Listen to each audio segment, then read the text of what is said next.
Sis, hallo? Bist du sicher wegen dem? Yo je iets niet, joh. Two outlaws on the lam, taking the back roads through America. You can't drink enough coffee for this show. And now it's time for Monday Madness with the Moped Outlaws, Greg and Mark.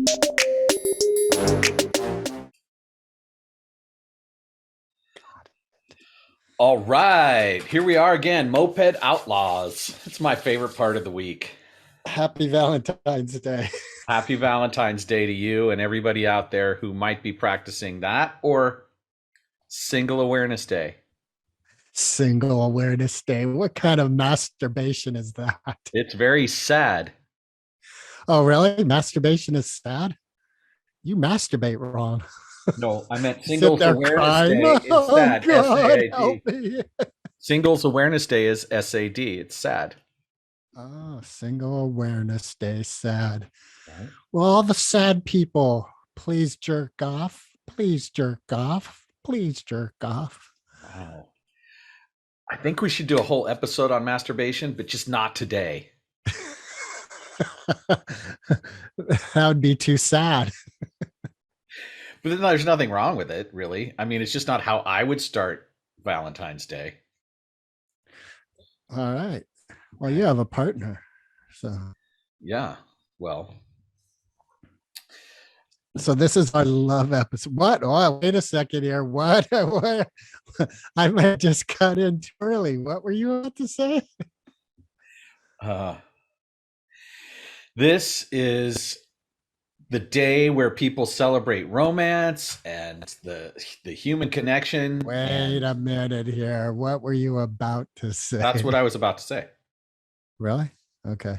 I was actually about to complain about the fact that it's been less than 5 minutes and we're already talking about sad things and masturbation and if you've got a partner and it's like, I'm like, yeah, you just never know where this shit's gonna go.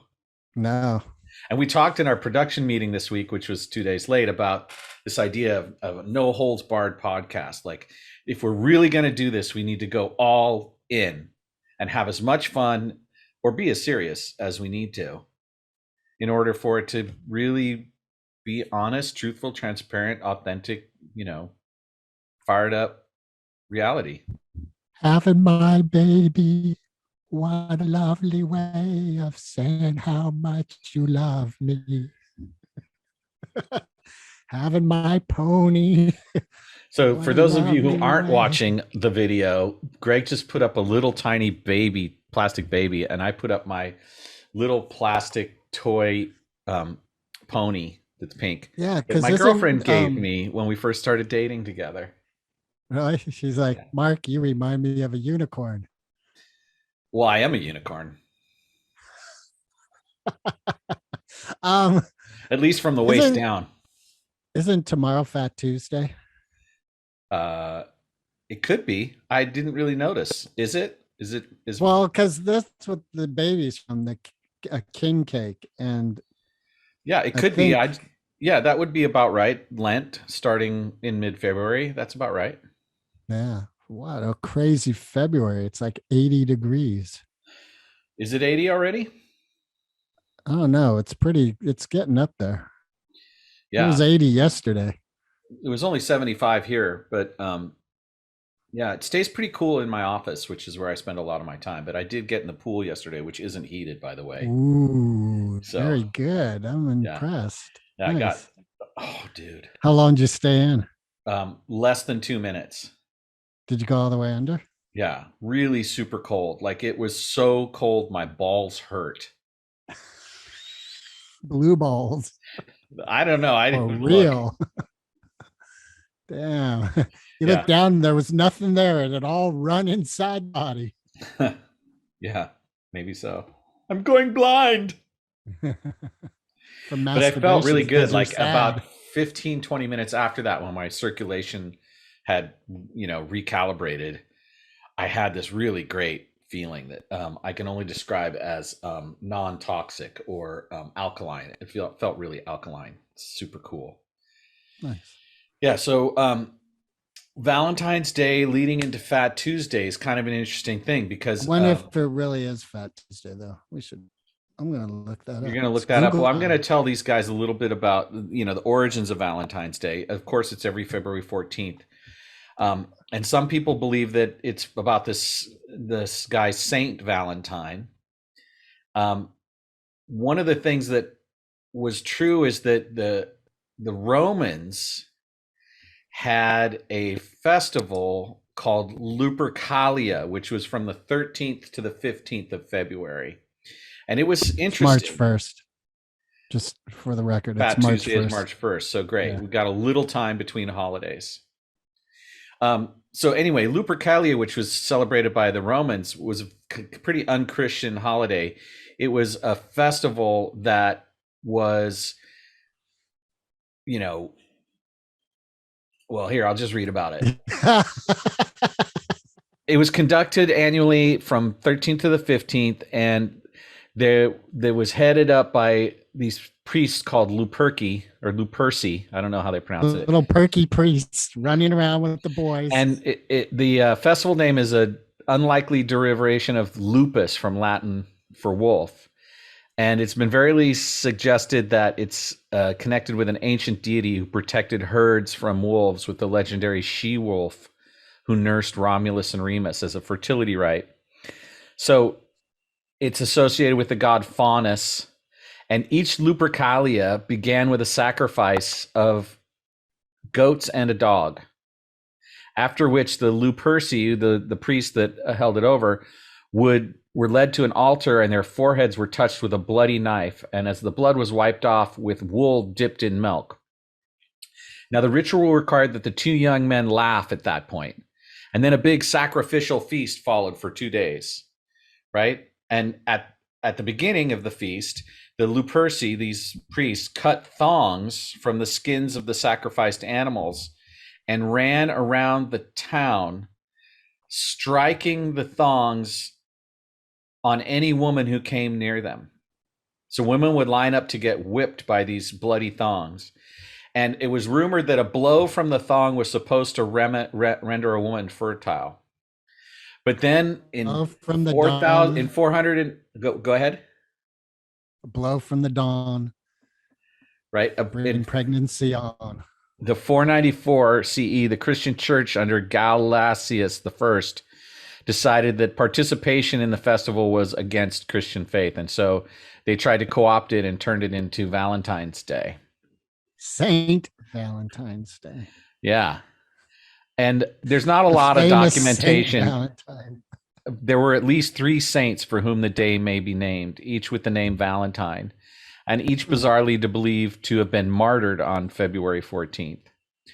One, a priest in Rome, was actually also, and another a bishop in Terni, Italy, and a third believed to have lived in Africa. Yeah. According to some, Valentine's Day Massacre. Well, I think that's a gangster thing, which we'll get to. But apparently Claudius II created a law in Rome prohibiting young men from marrying and getting engaged, as it was believed that unmarried men made better soldiers. So it's said that a Roman priest named Valentine continued to perform marriage ceremonies secretly, and this eventually led to his death. But first, he was put in prison. And while in prison, he fell in love with the daughter of a jailer. And before he was sent to death, Valentine's Day, he allegedly sent a letter to her to put into words his love for her, which he signed "From Your Valentine." And this is the origin of the first Valentine's Day card. All right. All right. So now that we've covered that, the internet history. Christ. It's not his fault. Tedious. Don't blame him. That was tedious. That was painful. That reminded me of high school. Wow. Well, pardon me for trying to stay on topic and provide a service to our listeners, all 3 of them. Yeah. I'm sure they're better off for knowing that. I'm sensing some cynicism about Valentine's Day for you, Greg. You seem very acerbic, more acerbic than usual. Well, I got to say that my research brought up the darkness in me. Tell me more about that. I want to know your darkness, and I'm sure that our listeners want to know it as well. Well, I don't have any darkness to share. It's Oh, all mine. I see. So you brought it up, but it's hidden still. That sounds like darkness. What is love? That's like, I'm really thinking, what is love? I always come back to that famous Corinthians verse from the Bible.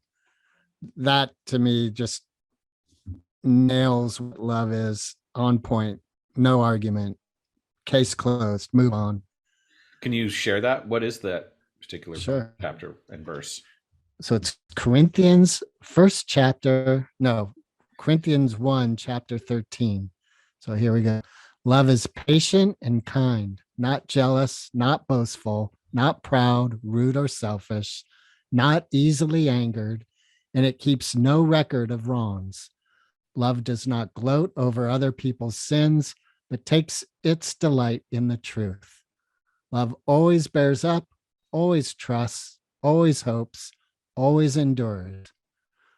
Love never ends. Awesome. I think love. So this concept of falling in and out of love isn't really love.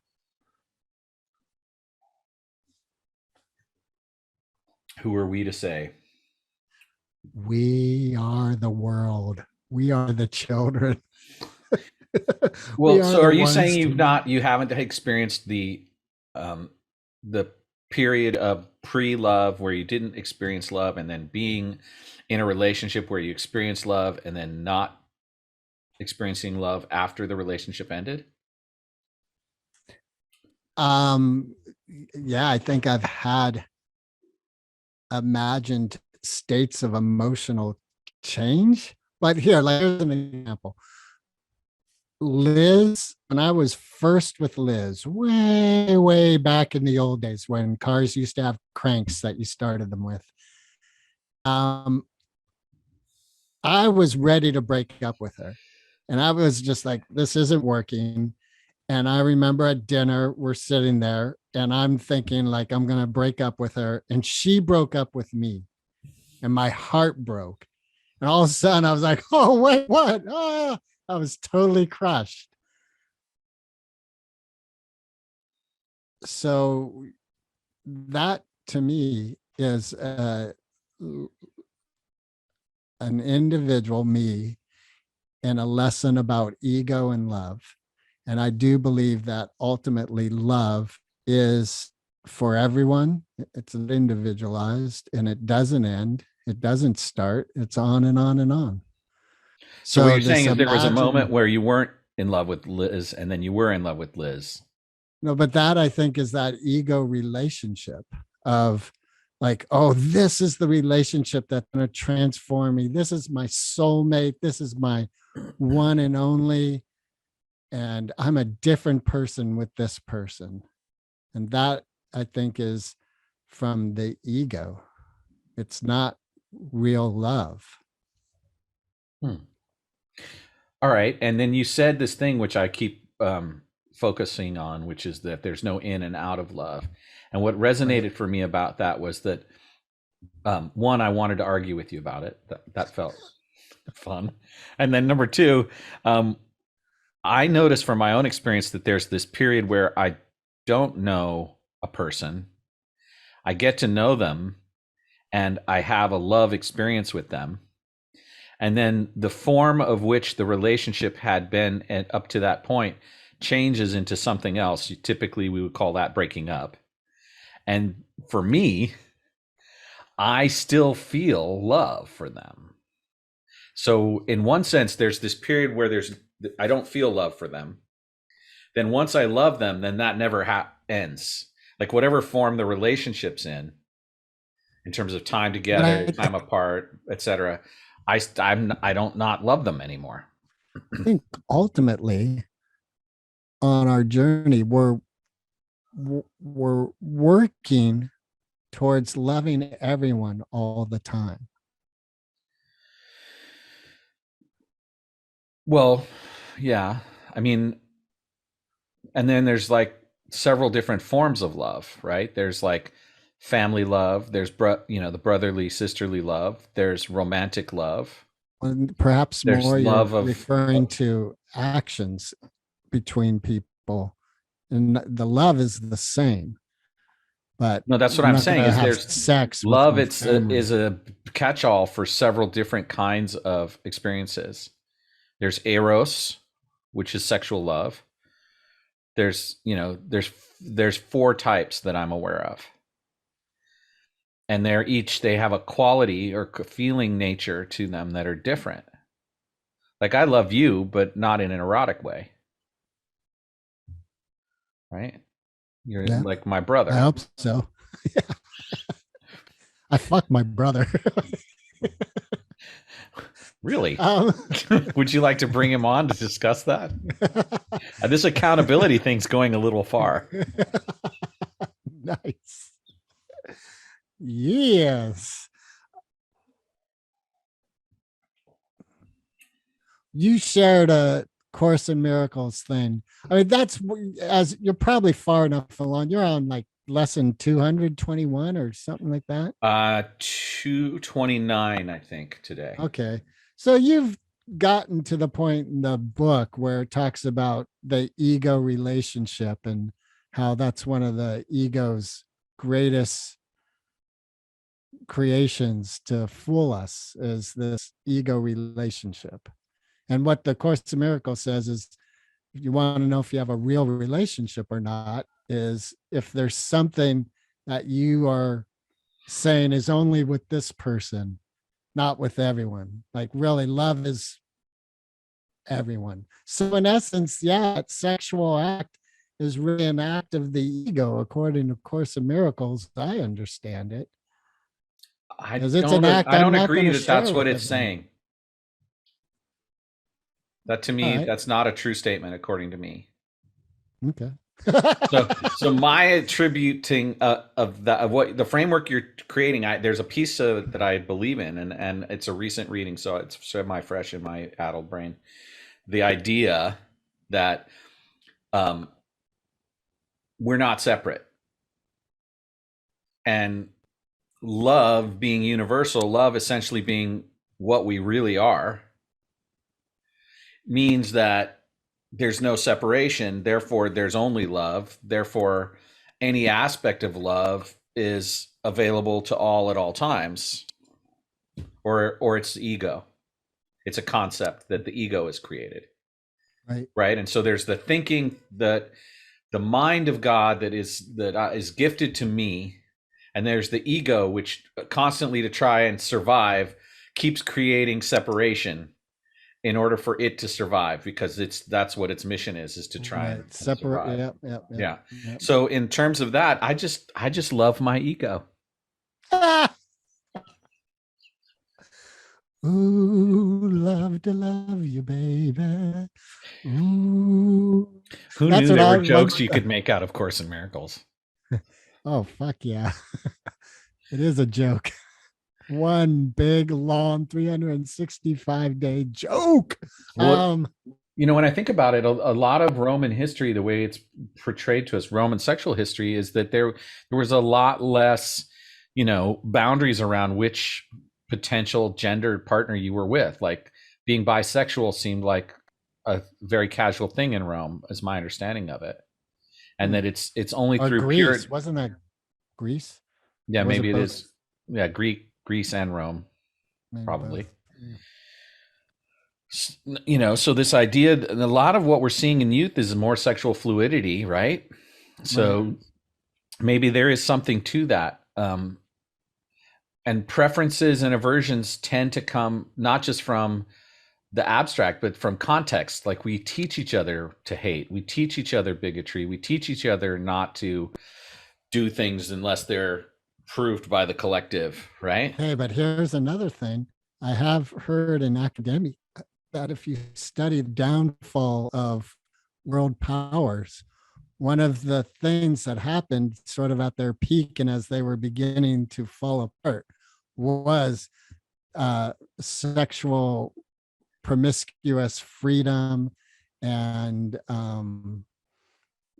gender boundaries disappearing, things like that, being more. I think that's bias. I think that's bias, because the lens of Western civilization is just so skewed by Puritanism and this sort of sexual thing that sounds like the researchers projecting that as if the sexuality is a causal element of the downfall of the society, because there's all kinds of indigenous societies that have totally different ways of being in terms of family units and sex and all that.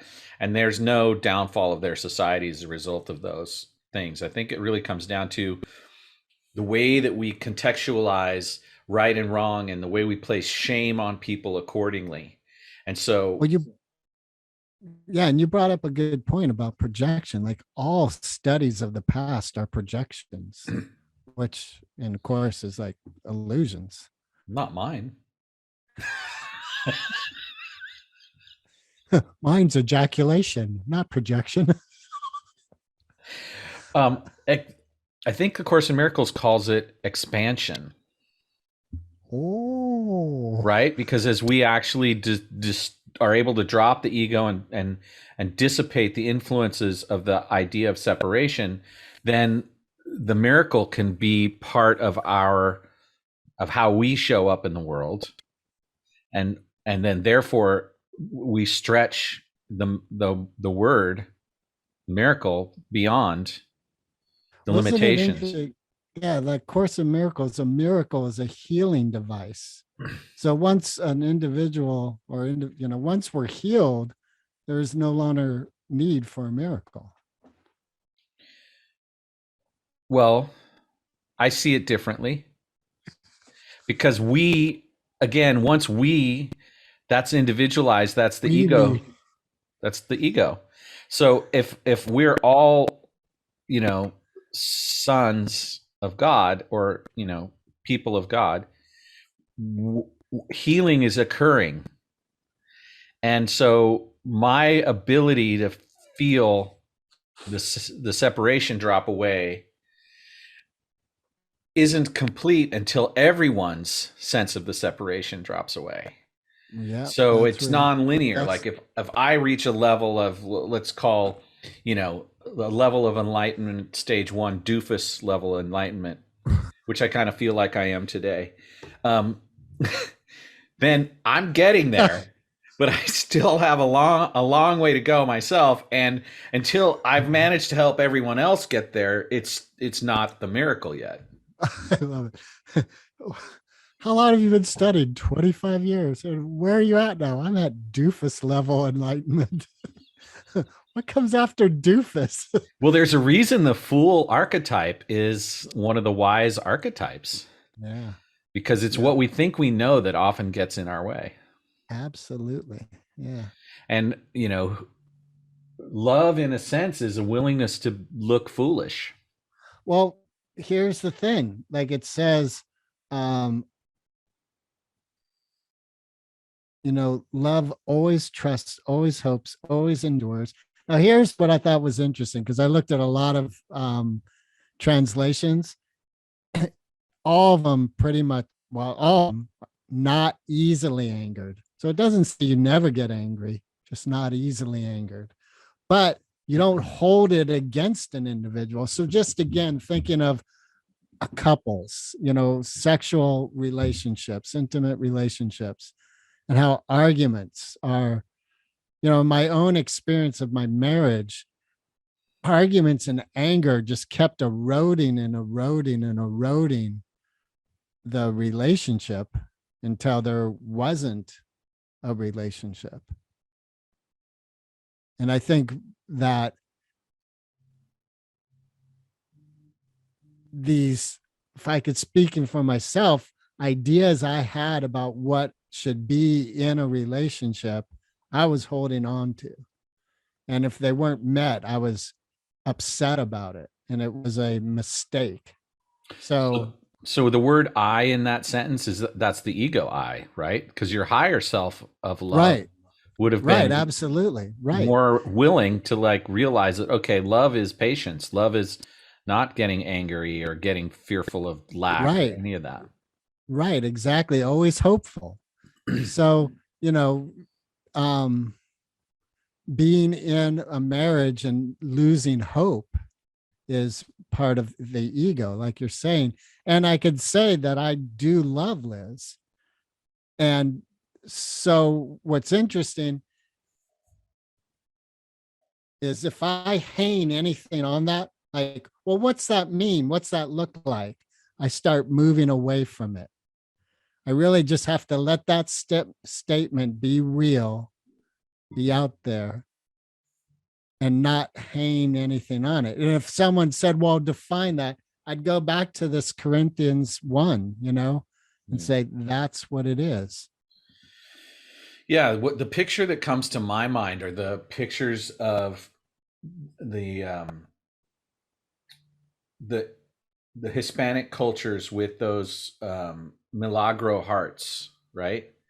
And there's definitely a Christian influence there, but it's the flame above the heart, and the heart is opened up, and sometimes it has barbed wire around it, sometimes it's cracked open, and so there's so what's the Hindu deity that he ripped his heart open for Shiva, and the monkey deity, and they show him with his chest ripped open and the heart.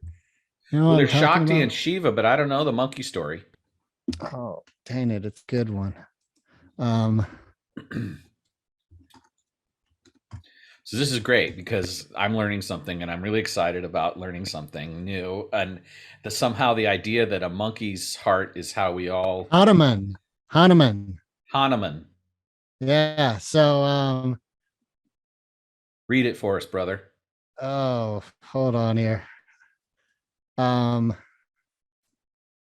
me see if I can find a good. It's a great story. It's been a long time since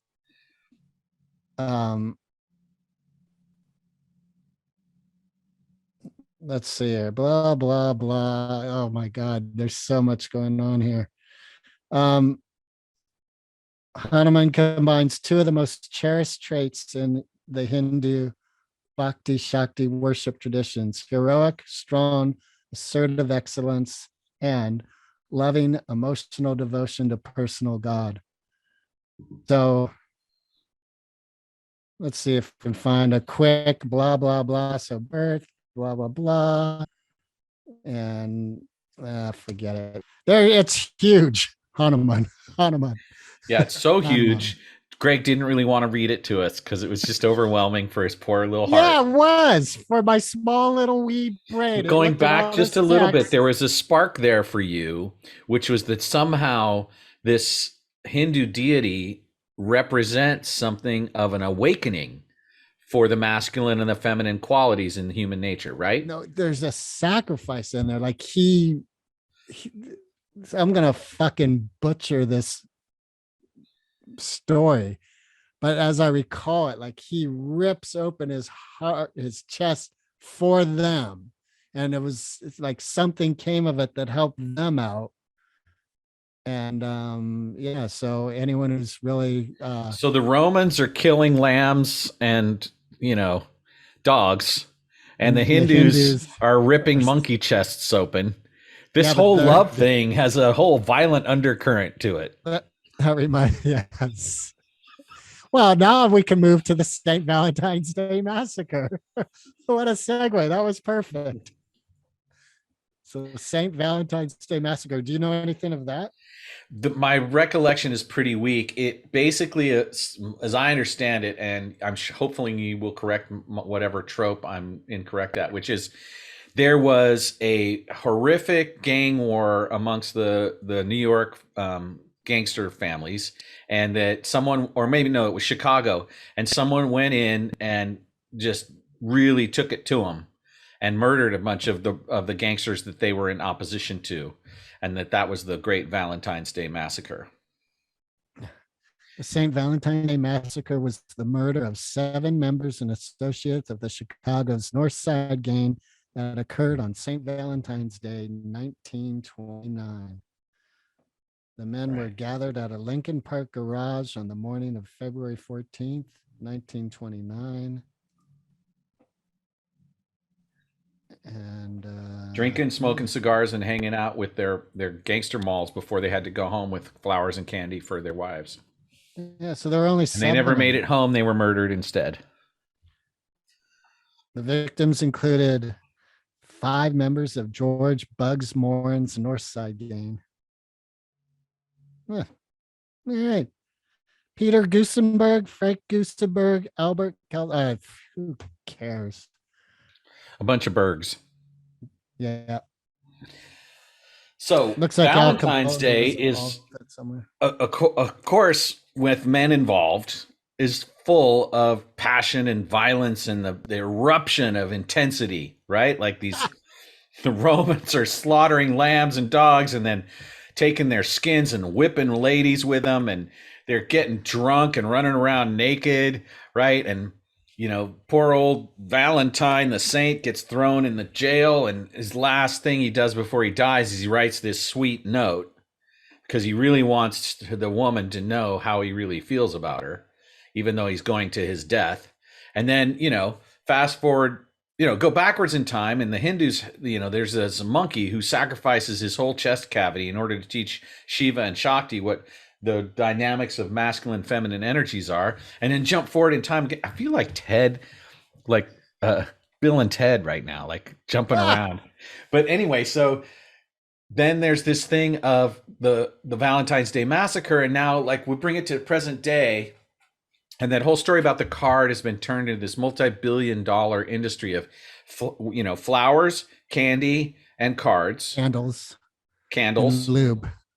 well, and it's like, what do you get a man for Valentine's Day, and what do you get a woman? Like there's this like it's really obvious, candy and flowers for the girl, and what does the guy want?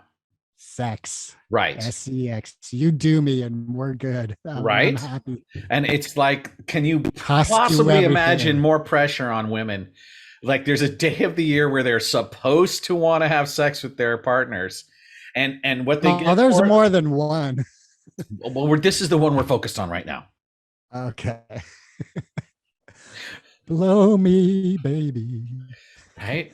Having my baby. So what if men had a little longer list than just sex? What would be on that list? Like you and I both, I'll just admit it, I would really love it if later today, since people are hearing this Monday, that was what was happening for me. Yep. There was I sex would love happening it too. Yep.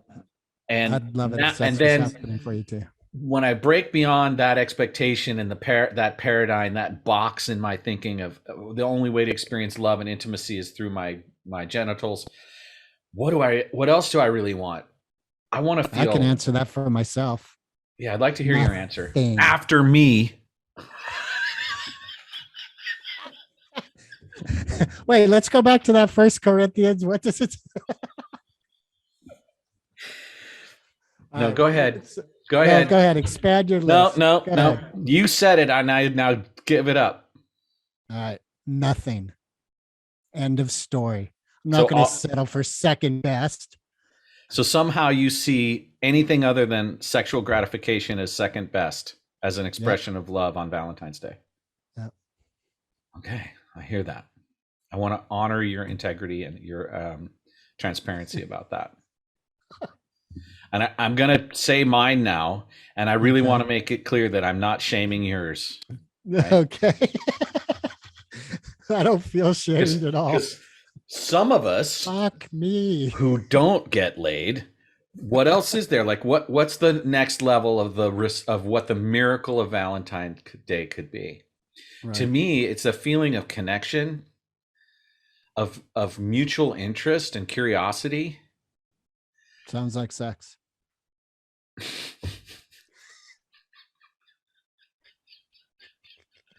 All right. All right. That would be. I was going to say intimacy, right? And emotional intimacy. Netflix. Say that again, please. And that would be cuddling on the couch and watching Netflix with a cup of hot chocolate and 3 marshmallows and a rose and stacks. quietly pining away for the moment when it'll feel safe to put your arm around her.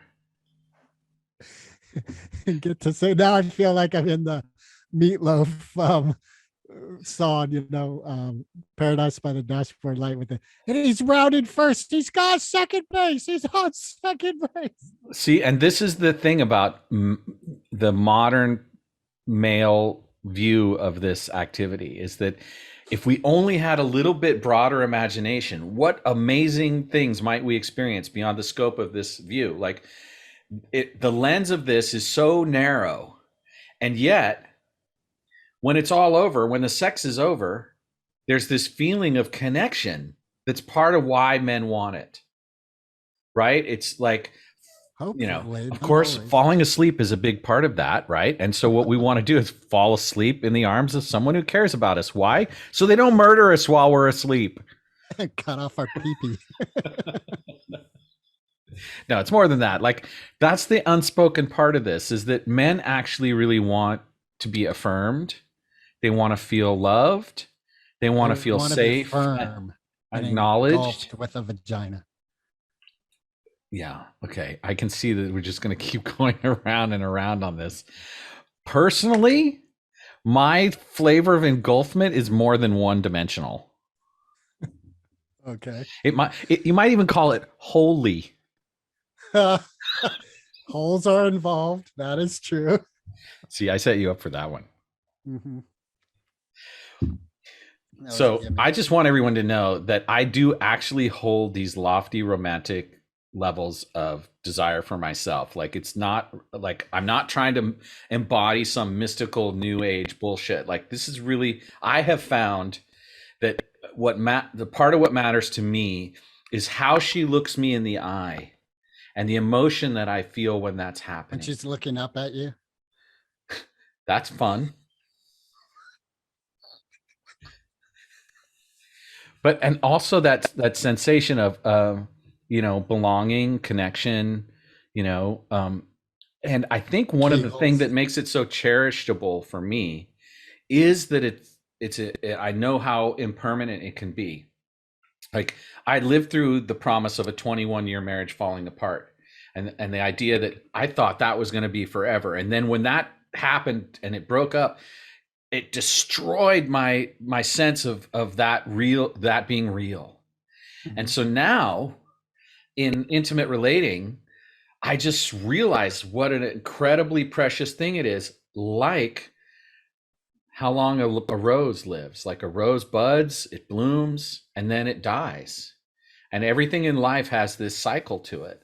So deciding we're going to really live into the moment with some depth and some conviction and actually cultivate feelings of romantic love for each other isn't a bad thing. And of course, because capitalism, we're all doing that. People are going to figure out how to sell us stuff and how to, get us to have material expressions of that. And for those of you out there, men who are like, really, flowers and candy, and she says she's happy with that, she likes that, like, that's a gesture, and sure, a lot of people like that. But what if you clean the bathroom? You blow her and you find out she has a penis. What if you clean the bathroom? Happy Valentine's Day. Honey, I'm going to clean the bathroom. Like, the first thing you do on Valentine's Day is you get up and you clean the bathroom. Like, what do you think her reaction is going to be? She's going to be pissed that, like, look, it took you this long to figure it out. Wimpy jerk, man. I'm going to go find a real man. Drop you like a hot cake. I see. You think the idea of cleaning the bathroom is wimpy, huh? I think anything involved with cleaning is wimpy. Wow. Do you know who David Data is? Are you familiar with the book, The Way of the Superior Man? No. Yeah, so the role you're describing is what David Data refers to as first stage masculine. Yeah, that's because David's a pussy. That's an interesting derogatory term, because when you think about it, a pussy is one of the most strong, flexible, amazingly resilient things there are in the world. Like, you can put a baby through it and it'll go back to its shape. and it can hold like 8 pounds of human squirming in there for 9 months and not like let it go. Like, and do you know who, oh God, her name's escaping me right now, but there's a woman who teaches Kegel strength. Annie Sprinkles.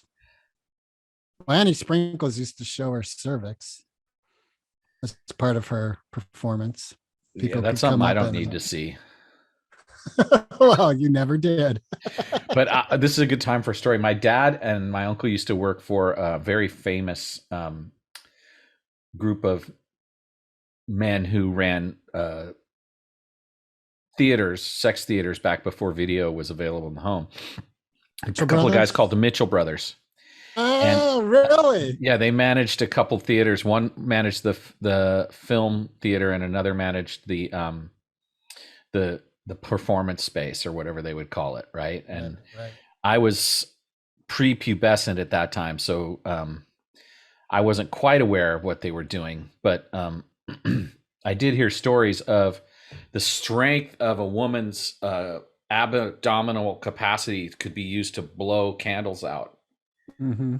And I personally, this story was not what I would hope for when I thought of what a Valentine's Day podcast would be.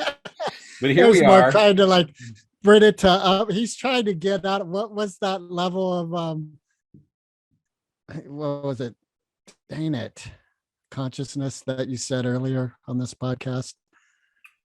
You just keep trying to lift us up to a higher consciousness, and we just keep bringing it down. Pussy, sex, ejaculate. Well, lower chakra, Greg, upper chakra, move the energy back and the forth. Bathroom, and we can think of it with our imagination and the light that God gave us. And it could be like getting fucked. It could be like a blowjob. It could be like sex. Ah! I think it's really funny that voice is what you use. Like, I personally, one of the things I learned in my training as a men's wisdom coach is about harnessing the dark energy. And I think women actually want to feel our deep desire, but they want to feel it in the not rapey, not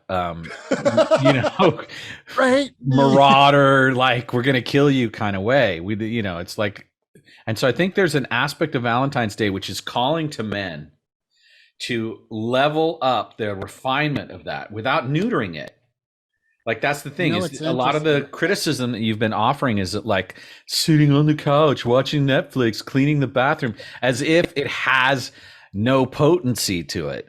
But there's a piece where you're fully integrated, where that root chakra, that deep, lusty thing is also part of an exalted sense of romantic intention. And when you mix the two together, you've got a hot cauldron of gooey. You've got daytime television. No. You've got a soap opera. Yeah.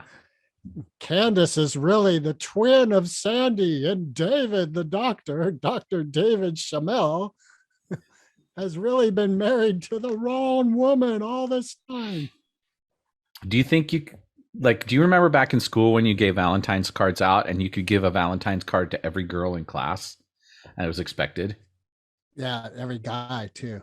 And what do you think would happen if, as adults, if like, for instance, if I gave a Valentine's card to like 7 different women but I'm in a monogamous relationship? I think you should. Well, that's what saying I should is an easy out. But what do you think? What do you like? Isn't there some what is it? Dual? Well, this is okay. So here's an interesting thing. I was in a relationship last year, and I said I love you to this person, and part of why I said it is because I could feel it in me, and I was uncomfortable. And I just had a conversation with my brother about how we talk about love and positivity in life, but we don't say it to each other. And he's the one who shared with me, now I'm forgetting the gentleman's name, but the 4 things and love. Oh, yeah. The 4 agreements. The Hispanic gentleman. Yeah. So Don Miguel Ruiz is his name. Thank you. Yeah, and then his son has also written a book. Anyway, so in that moment of me feeling the words in me and feeling like, don't say it, this is a mistake, and I was like, fuck that, I'm going to say it. So then a month later, when I said to her, I don't want to be in an exclusive relationship with you, and that was very painful for her. And what part of what came up is, well, why did you say that? And I told her why, and it didn't make sense to her, to the point where like she doesn't want me to contact her ever again. I think that's come So up in why do you another think podcast. that is for her? What do you think that is about for her? I don't know, but my point of bringing it up is because you were talking just about the Valentine cards to 7 different women. Like, I want to be in a relationship where I can say I love you to anyone. I can give Valentine's cards to anyone. I could, as another quick example that comes to mind, it's pretty well known that David Letterman and Julia Roberts had a crush on each other. Like, they really cared about each other, but that's where it remained. They never got together. They never had sex, to my knowledge. Like, it's just, so that is the richness of life that I want to keep choosing, and to be with people where it's okay. And if shit comes up, like, we are human. So if jealousies come up and things come up, can talk about it. I just on the radio was hearing today, like, I really admire Sarah and Vinny's morning show. And Vinny was talking about how he heard a friend of his going on and on about their marriage. He was like, if someone was talking that much shit about me, I'd want them to come to me and say, like, it's over, or let's work it out, instead of just. And I think in my experience, I've witnessed that a lot, where people in relationship go and talk about it with everyone except the one they're talking about. Yep. And they're painting themselves as if there's something that they aren't getting that they deserve. It's like victim status. Right. Yes. Yeah. And they're so coming back to those 7 Valentines that you give to 7 different women, I'd encourage that, because that is rich. How much of a jail is a person if, like, all I have is this one person that I may not even like in this moment because we just had a fight, but I can only give the Valentine to them. Like, in a way, I feel grateful that I'm not in a relationship right now, because I'm going to give Valentines to a bunch of people. Yeah. I mean, Have sex with one by hand. you don't know that. The day is young. It's just Monday morning at this point, right? We'll let you know next week. Call on the me podcast. 555-1212. If you want some cheap Valentine sex, he might even settle for cheap Valentine phone sex. Yeah. If you're single on Valentine's Day, if you're sad. Single Awareness Day. If you're sad, send an email to the host at mopedoutlaws.com. That's right. I think the best way to close this out is for you to say I love you and for me to say it back. I love you, Mark. I love you, Greg. Recording stopped.